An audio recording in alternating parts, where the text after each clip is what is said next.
हिमालय संस्कृति और कला मंच, साहित्य संस्कृति मंच हरनोट जी ने जिसका निर्माण किया, उसका जो पहला ही शब्द है हिमालय, मुझे लगता है कि अगर हम उसकी कुछ तत्वों को जानें कि तटस्थ खड़ा है, जहाँ है वहाँ है, सिर्फ दिया है लिया कुछ नहीं है, शांतिपूर्वक सब कुछ देख रहा है, सबको संजो रहा है, वैसे ही हरनोट जी है। शांति से, तटस्थता से।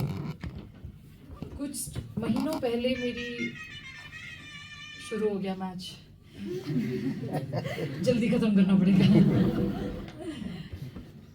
कुछ महीने पहले हरनोट जी से मेरी चर्चा हो रही थी फ़ोन पे, और मैंने एक बात उनसे शायर की थी कि सर, पहाड़ों से आवाज़ ज़्यादा दिल्ली तक या और महानगरों तक पहुंच नहीं रही। कहने का मतलब ये था कि पहाड़ का साहित्य, यहाँ का युवा कलम हमारे बीच कुछ कम आ रहा है। और हरनोट जी ने तुरंत एक अभिभावक के रूप में मुझे सुनिश्चित किया कि आप फिक्र ना करें, एक पौध तैयार है, उन्हें कुछ ब्रशअप करना पड़ेगा और हम उनको तैयार करके आपके साथ लाएंगे।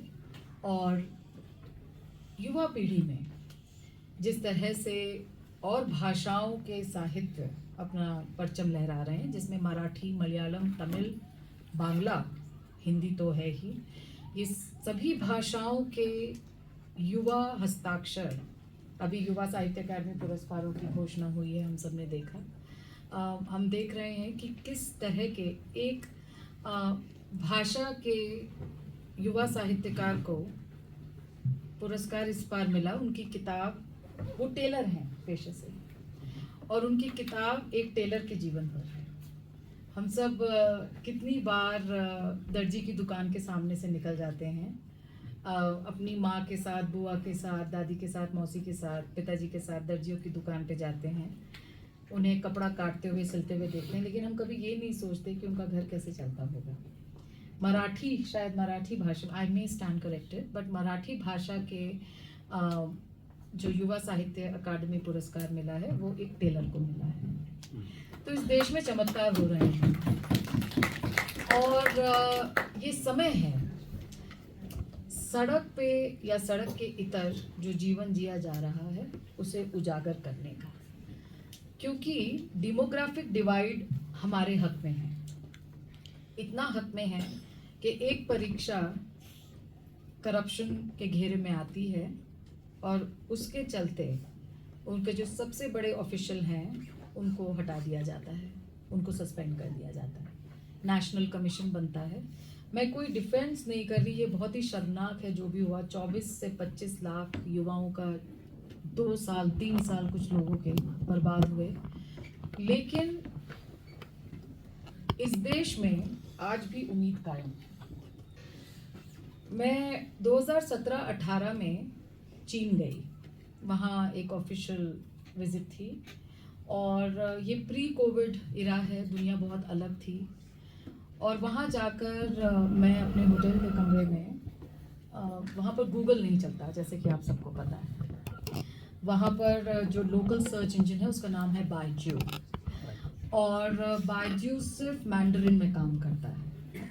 मैं आपको ये कहानी इसलिए सुना रही हूँ क्योंकि आपको पता रहे कि इस देश में क्या क्या बढ़िया हो रहा है, उसकी ज़रा मिसाल हासिल कीजिए। बाइजू में मैंने उस देश के बारे में कुछ जानकारी हासिल करने की कोशिश की। जैसे हमारे महामुहिम हैं, हम उनके परिवार के बारे में कुछ भी गूगल कर सकते हैं, हमें मिल जाता है। बाइजू पे मैंने वहाँ के महामुहिम, क्योंकि मुझे उनकी पुस्तकों के बारे में वहाँ बात करनी थी, साहित्य अकादमी और नेशनल बुक ट्रस्ट की ओर से मुझे अपना वक्तव्य भी पेश करना था वहाँ, और भी काफ़ी बातें थीं जो एक इंडिपेंडेंट पब्लिशर के रूप में हमें वहाँ एक मंच पे शाया करनी थी। तो मैं वहाँ कुछ रिसर्च कर रही थी कि किस प्रकार से वहाँ पर सोचा जाता है, किस प्रकार से नई नीतियाँ लागू की जा रही हैं, यूथ पॉलिसीज़ क्या हैं उस देश को लेकर। और बार बार मेरा सर्च इंजन बंद हो रहा था। एक बार हुआ, 2 बार हुआ, तीसरी बार जब मेरा सर्च इंजन बंद हुआ तो मुझे रिसेप्शन से फ़ोन आया Madam, are you searching for something that you should not? I'm sorry, we will have to block your number. अभिव्यक्ति की आज़ादी की धज्जियां उड़ती मैंने शायद इससे पहले कभी नहीं देखी। हम जिस देश में हैं और जिस टेक्नोलॉजी के साथ हम विश्व में संवाद स्थापित कर रहे हैं, जिस खुलेपन से विश्व में संवाद स्थापित कर रहे हैं, इस पे हमें गर्व होना बहुत ज़रूरी है। वो इसलिए क्योंकि इसी प्रकार से जब आप लंदन जाते हैं, जो मैं पिछले 4 महीने काफ़ी समय वहाँ थी, और जब मुझे ये समझ आता है कि जब मैं सब्जी खरीदती हूँ और 21 रुपये पेटीएम से धनिया मिर्ची के लिए दे देती हूँ और वो ज़ोर से स्पीकर से आवाज़ आती है 21 रुपये प्राप्त हो गए, और लंदन में, यूके में, जो कि so called first world global north है, वहाँ ये टेक्नोलॉजी कोई छूकर भी नहीं जा रहा है इस समय। हमारे देश का रिक्शे वाला भैया, सब्जी वाला भैया, कपड़े वाला भैया ये टेक्नोलॉजी आत्मसात कर चुके हैं, बैंक अकाउंट खोल चुके हैं और उसके साथ साथ अपने बच्चों को डिजिटल रूप से पढ़ा भी रहे हैं। मैं जानती हूँ कि हमारे सोसाइटी के नीचे जो फल वाले भैया हैं, उनका बेटा हार्वर्ड यूनिवर्सिटी के कुछ फ्री कोर्सेज हैं जो उनके ऑनलाइन अवेलेबल हैं, ऑनलाइन पोर्टल्स पे। गूगल के कुछ फ्री कोर्सेज हैं जो प्लेटफॉर्म पे अवेलेबल हैं। वो दिन भर सब्जी बेचते हैं, शाम में जब उनका बच्चा आता है, वो 8वीं क्लास में है, शशांक जब आता है वो उसे अपना फ़ोन दे देते हैं और वो हार्वर्ड और गूगल के जो ओपन यूनिवर्सिटीज़ हैं ऑनलाइन, उस पर वो कोर्सेज पढ़ रहा होता है। ये हमारा देश है। सच मानिए, आप उस देश में हैं आज जो टेक्नोलॉजिकली दुनिया में सबसे पहली पंक्ति में पाया जाने वाला देश है, जहां डिजिटल इकोनॉमी ने कितनी ज़िंदगियां बदल दी हैं। कोविड आया, 2009-10 में फाइनेंशियल डिप्रेशन आया, लेकिन हम बचे रहे। कोविड में बहुत विध्वंस हमने देखा, बहुत पारिवारिक विध्वंस हमने देखे, लेकिन उसके बावजूद हमारी नीतियों ने हमें फिर से खड़ा होने में मदद की। कई यूरोपीय देश हैं जिनकी अर्थव्यवस्था अंदर से खोखली हो चुकी है। हम जानते हैं इटली के जीडीपी के क्या हाल हैं, हम जानते हैं फ्रांस में क्या चल रहा है, हम जानते हैं कि और बाकी देशों में, जर्मनी में क्या चल रहा है। जब आप धर्मशाला जाएं कभी, तो वहाँ पर तिब्बती रिफ्यूजी म्यूजियम जरूर जाइएगा। 5 रुपये का उसका टिकट है और बाहर से बहुत फैंसी म्यूजियम नहीं दिखता है, वो ऐसे ही एक कमरा सा है, हॉल सा है, अंदर जाइए। लेकिन जब आप अंदर जाएंगे, आप ऐसे चित्र पाएंगे, जब तिब्बत से शरणार्थी भागकर हमारे देश आए, तो उसमें 2 साल का बच्चा भी रेंगता हुआ इतनी भीषण बर्फ के बीच में, गर्भवती महिला, एक अपाहिज बुजुर्ग, सब जब भारत के दरवाजे पर आए तो किस तरह भारत ने खुले बाहों से उनको अपनाया और उन्हें रिस्पेक्टफुली इस देश में जगह दी। वो म्यूजियम 5 रुपये का टिकट इसलिए याद रहता है क्योंकि उस 5 रुपये में आप ये जान पाते हैं कि आप जिस धरती से जुड़े हुए हैं वो कितनी महान है, कितनी उदार है। ये जानना बहुत ज़रूरी है। देखिए, हम सब K-pop, who all are watching the K-dramas on the Netflix? कोई किसी को नहीं बता रहा, please raise the hands. Korean dramas, Korean pop bands, who all are following? हाथ नहीं उठा रहे, शक्ल तो पता चल रहा है। Very good. माइली साइरस का ब्रेकअप सॉन्ग किसने सुन लिया? I can buy my self flowers. बहुत बढ़िया, वेरी गुड। इरशाद कामिल का अगर तुम साथ हो तो क्या फर्क है, बेरंग थी जिंदगी बेरंग है, ये याद है ना? Be global but be very proudly local. देख लीजिए, सब देख लो, बहुत शानदार है। पूरा OTT खुला पड़ा है। ऑफ कोर्स 18 साल के आप नहीं हैं तो जो आपके लिए वर्जित है वो मत देखो, किसी वजह से ही वर्जित है। लेकिन जानो सब कुछ। मेरे कज़न्स 12-13 साल के हैं और एनीम्स डिज़ाइन कर रहे हैं, एनिमेशन के कोर्सेज कर रहे हैं, और मैं देख के बड़ी आश्चर्यचकित रह जाती हूँ। उनके जन्मदिन पे पूछती हूँ तुम क्या लोगे, तो बोलते दीदी कॉमिक्स दिला दो। उनका दीदी के पास कॉमिक्स का पूरा कोटा चलता है। और ग्राफिक नॉवेल्स जैसे वाणी प्रकाशन से परसेपोलिस प्रकाशित हुआ, जो फ्रांस का पहला ग्राफिक नॉवल था जिसने दुनिया में ग्राफिक नॉवल का व्याकरण बदल दिया। हमने उसका हिंदी संस्करण प्रकाशित किया। लेकिन आप ये जानिए कि उस ग्राफिक नॉवल को लिखने वाली महिला ईरान की हैं, मारजान सतरापी। वो ईरान के ऐसे परिवार से थी जो कि कहीं ना कहीं राजशाही से जुड़ा हुआ था, लेकिन आने वाली नस्लें प्रोग्रेसिव हुई और उन्हें ये समझ आया कि राजशाही से समाज का उद्धार नहीं होता। तो उनके माता पिता मारजान के लेफ्टिस्ट मूवमेंट में बहुत आगे थे और उन्होंने आम जनजाति लोगों का बहुत मेरी सासू माँ का फोन तो जब मेरी मारजान से मुलाकात हुई पेरिस में, मुझे 6 महीने लगे उनसे अपॉइंटमेंट मिलने में। और जब उन्होंने समय दिया, क्योंकि वो हॉलीवुड में फिल्म बना रही थी, उन्होंने मुझे समय दिया और वो बिल्कुल 8 से 10 दिन के गैप में था। 8 से 10 दिन में वीज़ा मिलना, टिकट अरेंज होना पेरिस में, और ये बात है 2016 की। और पेरिस में जगह बुक होना, मुझे लगा कि मुझे अपॉइंटमेंट मिस करनी पड़ेगी, नहीं हो पाएगा। लेकिन आपसे फिर एक बात कहना चाहती हूँ कि सपने देखो, मदद मिलती है। मैंने चिट्ठी लिखी फ्रेंच एम्बेसडर साहब को। उस समय 24 घंटे के अंदर जवाब आया। मेरा वीज़ा 48 घंटे में मुझे मिल गया। फिर मुझे लगा मैं वहाँ रुकूंगी कहाँ, तो फिर मैंने जयपुर लिटरेचर फेस्टिवल की जो संस्थापक हैं नमिता जी, उनको चिट्ठी लिखी कि मुझे अपॉइंटमेंट मिल गई है, मुझे वीज़ा मिल गया, पर मैं रुकूँ कहाँ, मैं जानती नहीं हूँ फ्रांस को।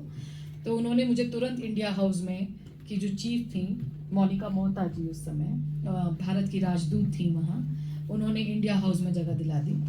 और मुझे फिर फ्लाइट का टिकट मैंने अरेंज किया। और जब मैं वहाँ पहुँची तो मारजान सतरापी से आधे घंटे का समय मिला था और मीटिंग 5.5 घंटे चली। तो हमने ये जाना कि ईरान में परिवार और भारत में परिवार कितने एक जैसे हैं, ईरानी पिता और भारतीय पिता कितने एक जैसे हैं, मारजान का अपने पिताजी के साथ संबंध और मेरा अपने पिताजी के साथ संबंध कितना एक जैसा है, एक जैसे सपने हैं। और हमारी माएँ इतनी प्रोग्रेसिव हैं और इतनी आत्मविश्वास से भरी हुई हैं, और यही बात करते करते कब 5.5 घंटे निकल गए पता ही नहीं चला। और आज परसेपोलिस को पब्लिशिंग नेक्स्ट में बेस्ट प्रोडक्शन बुक अवार्ड भी मिल चुका है, और ये हिंदी अनुवाद को मिला है, फ्रेंच ओरिजिनल का नहीं है। तो आप ये देखिए कि कहाँ दिल्ली के दरियागंज में बैठी एक लड़की कुछ पढ़ रही है। और वो किताब मुझे कब मिली थी, परसेपोलिस, मैं न्यूयॉर्क से वापस आ रही थी 2007 में, और वहाँ के एयरपोर्ट पे मुझे वो काइट रनर के साथ मिली और मैंने वहाँ एवं ही उठा ली। और जब तक दिल्ली पहुँची वो किताब ख़त्म हो चुकी थी। और आप सोचिए कि 2016 में हमने उसके राइट्स एक्वायर किए और 18 में उसका प्रकाशन हुआ। तो पुस्तकों की दुनिया में 1 दशक, 2 दशक, 1 पीढ़ी, 1 सेंचुरी कुछ भी नहीं होती। साहित्य ऐसे ही पकता है, धीमी आंच पे पकाना चाहिए, पीढ़ियों दर पीढ़ी बनाना चाहिए।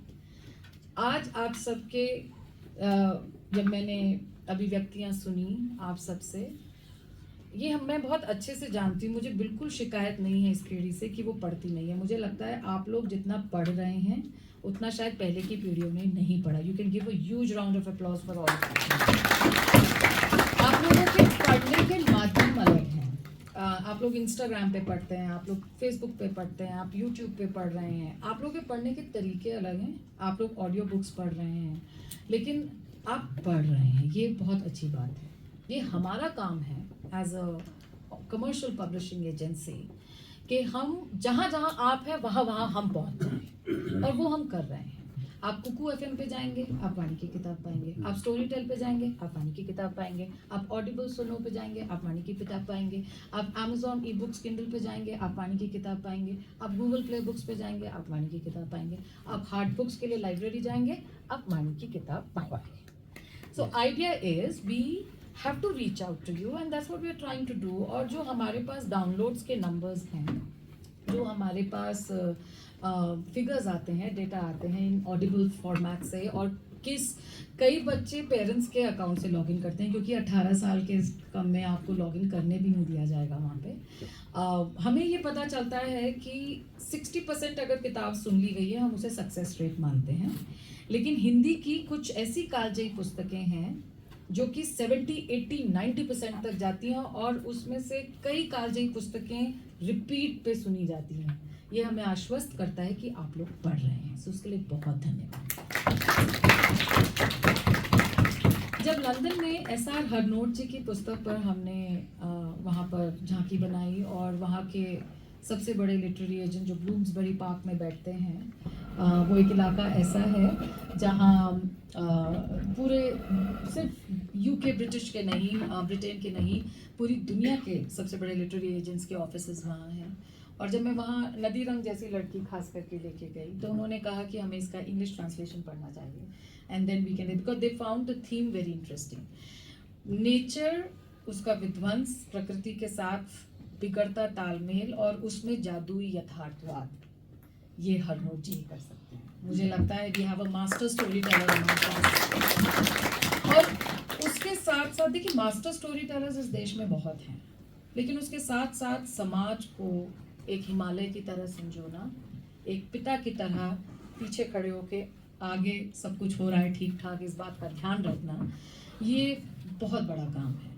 और इसलिए हरनोट जी सिर्फ साहित्य की दुनिया के नहीं बल्कि सामाजिक स्तर पर भी एक बहुत ऊंची, बहुत दीर्घता रखने वाले और बहुत गहरे मन के व्यक्ति माने जाते हैं, क्योंकि अगर आप उनका जीवन खुद जाने तो आपको लगेगा कि कहाँ से उनकी शुरुआत होती है, एकदम हम्बल, और वो कहाँ पहुँचते हैं अपने करियर में। कि आज मुझे होटल में बुकिंग नहीं मिल रही थी तो मैंने बस एक फ़ोन किया सर को और उन्होंने बोला बस मेरा नाम ले लीजिए और मेरा सब परेशानियाँ सब सुधर गई। तो ये व्यक्ति वो रिटायर हुए, उन्हें कितने साल हो चुके हैं, लेकिन एक व्यक्ति की प्रशस्ति उससे 100 कदम आगे चलती है। और जैसे हमारी परछाई हमसे आगे चलती है, हमारी प्रशस्ति भी हमसे 100 कदम आगे चलती है।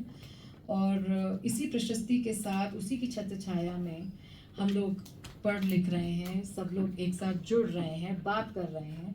जैसे बोलते हैं ना, बुजुर्गों के नाम पे मेले लगेंगे, तो मेला खड़ा करना बहुत मुश्किल काम है, सबको साथ में लेना बहुत मुश्किल काम है, और प्रशासनिक काम में तो रह के कुछ करना बहुत ही मुश्किल काम है।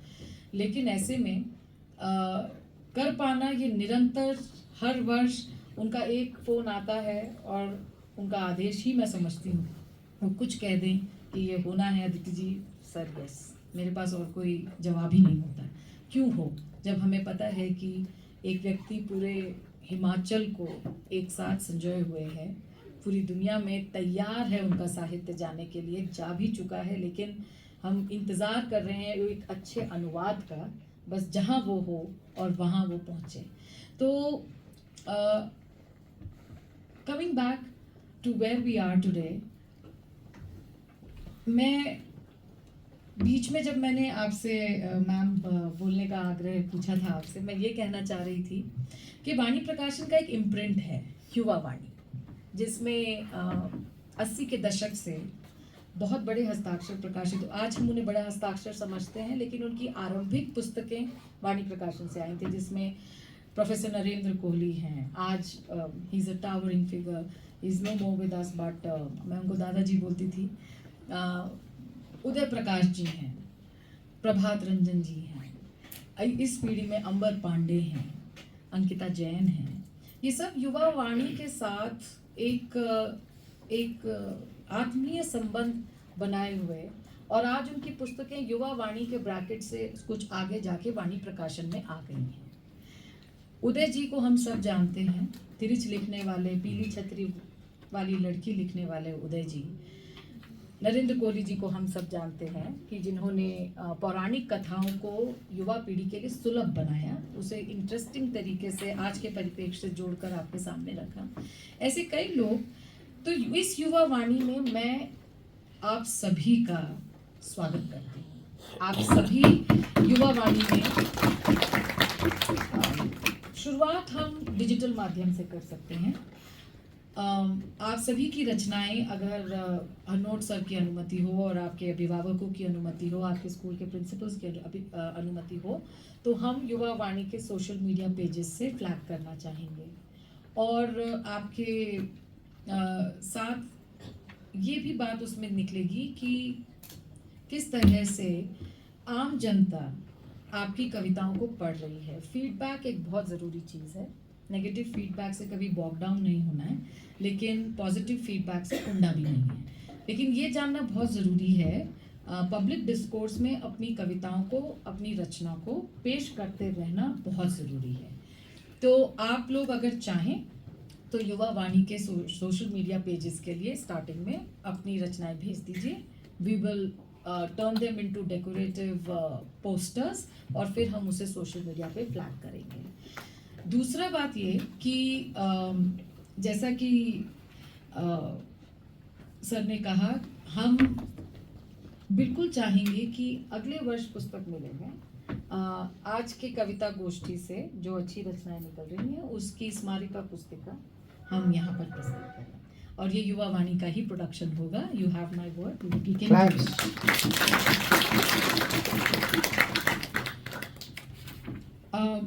कुछ शुक्र है कि ये कंपटीशन नहीं था अक्सर, नहीं तो कितने फर्स्ट देने होते और कितने सेकंड और कितने वाले थर्ड, बहुत बहुत मुश्किल हो जाती। लेकिन फिर भी कुछ ऐसे नाम जो मुझे लगा कि जिनका सम्मान करना और जिन्हें प्रेम से आज फिर से याद करना कार्यक्रम के अंत में थोड़ा ज़रूरी है। युवान ने जब शहीद की दीपावली शुरू की थी कविता, तो उन्होंने बिल्कुल काव्य गोष्ठी का माहौल बांध दिया। कहाँ है युवान? युवान गया है, तो huge round of applause for him. Shubhangi और चहक, शुभांगी यहाँ है, वेरी वेल सेड। चहक बहुत बढ़िया। चहक ने जैसे शुरू किया कि खुश रहना चाहिए, बहुत सुंदर चहक, बहुत लंबे समय तक ये साथ रहेगा।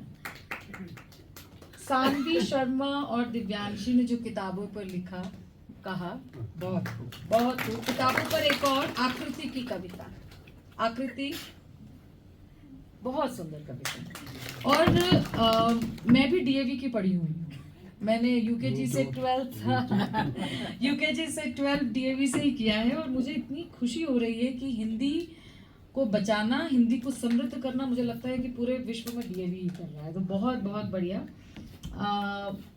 उसके बाद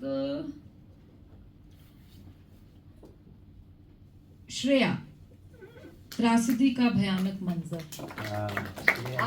त्रासदी का भयानक मंजर आपकी थी, वेरी सॉरी। आपका नाम? नैना। नैना कौंडाल, नैना, बहुत सुंदर कविता थी नैना। श्रेया, आपकी कविता भी बहुत सुंदर थी। एक नाम और है, सक्षम नौटियाल, काव्यांश हरनोट और Aarohi Kaushal. Very well, very well. तो मुझे पूरी उम्मीद है कि एक चीज़ का आप सब बस ध्यान रखिएगा, टैलेंट की कमी नहीं है, लेकिन अगर टैलेंट को प्रोफेशनली कार्व आउट नहीं करेंगे तो वो कुछ भी बड़ा रूप नहीं ले पाएगा। इस बात को समझिए। मैं हकलाती थी, मैं 6ठी क्लास तक बहुत हकलाती थी, और लेकिन स्कूल में डेक्लामेशन कंपटीशन में बहुत मन करता था, तो एक हाउस टीचर ने चांस भी दिया, लेकिन 4थी कक्षा में थी मैं और मैं भूल गई, 4थी या 5वीं में होंगी और मैं भूल गई। उन्होंने कॉलर पकड़ के मुझे मन से खींचा और काफ़ी लंबे समय तक वो ट्रॉमा रहा। My mother told me one thing. I refused to go to school for a long time, and I just had a very, very nightmarish experience with that. But my mother told me one thing, that if you can't speak well, you better read very well and write very, very well. और उन्होंने मुझे लगता है पूरा दरियागंज मेरे घर में समेट दिया। पता नहीं कहाँ कहाँ से कैसी कैसी किताबें ले आई, और इंसाइक्लोपीडियाज इतने सारे, स्टिकर बुक्स, चमकीले रंग भरने वाले किताबें, और पता नहीं मेरी माँ क्या क्या कर लाई उस समय। और वही फाउंडेशनल रीडिंग हैबिट वहाँ से डेवलप हो गई। और आप देखिए कि 11वीं 12वीं में एक डेक्लामेशन कंपटीशन था, जो स्कूल की बेस्ट स्पीकर थी, उनके घर में कुछ त्रासदी हुई या उनकी शायद तबीयत खराब हुई, वो ड्रॉप कर गई। आखिरी में शायद कोई बलि का बकरा मिला नहीं, तो मुझे पूछा गया कि जाओगी, तो मन तो बहुत था हमेशा से तो मैंने बोला बिल्कुल जाएंगे। और वो डिबेट कंपटीशन मैं जीत गई नेशनल। और ये 11वीं क्लास में हुआ, तो आप सोचिए 4वीं 5वीं में जो जो बोलते हैं ना कि सूतक लगा, वो 11वीं 12वीं में जाकर उसका पिंड छूटा। लेकिन हुआ ये इन बीच के 5-6 सालों में कि मैं पढ़ गई, मुझे पढ़ने की आदत पड़ गई। और कहीं ना कहीं लिखने की भी, जब आप इतना पढ़ते हैं तो लिखने का एक्सप्रेशन स्वतः ही हो जाता है। और वहाँ पर ऐसा लगा कि प्रॉब्लम शायद मेरे हकलाने में नहीं थी, प्रॉब्लम एक्सप्रेशन में थी। तो जब पढ़ने और लिखने का सामंजस्य बैठ गया, तो बोलने का भी सामंजस्य धीरे धीरे बैठ गया। तो कहने का मतलब ये है कि लाइफ में ना कभी भी कुछ भी हो सकता है। अगर मुझे शेवेलियर मिल सकता है, जो कि मुझे पूरा अवार्ड का नाम आज तक याद नहीं है, जो फ्रांस का पद्मश्री, जिसे हमारे देश में अमिताभ बच्चन जी, शाहरुख खान जी, अरुणा साईराम जी और नासा की एक बहुत बड़ी साइंटिस्ट कौशल्या जी को मिल सकता है, और प्रकाशन में मुझे मिल सकता है, तो सच बता रही हूँ दुनिया में कुछ नहीं मिल सकता। तो लगे रहिए, कब एकदम से फाटक खुल जाएगा और एकदम से सड़क साफ हो जाएगी आपको पता नहीं लगेगा, लेकिन आपको फाटक तक तैयार रहना पड़ेगा, क्योंकि जब फाटक खुलेगा वो आपकी प्रतीक्षा नहीं करेगा।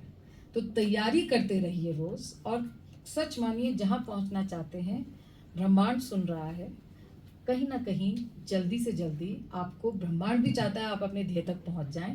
लेकिन अगर तैयारी में कमी होगी तो ब्रह्मांड भी कुछ नहीं कर पाएगा। तो तैयारी करते रहिए। Thank you.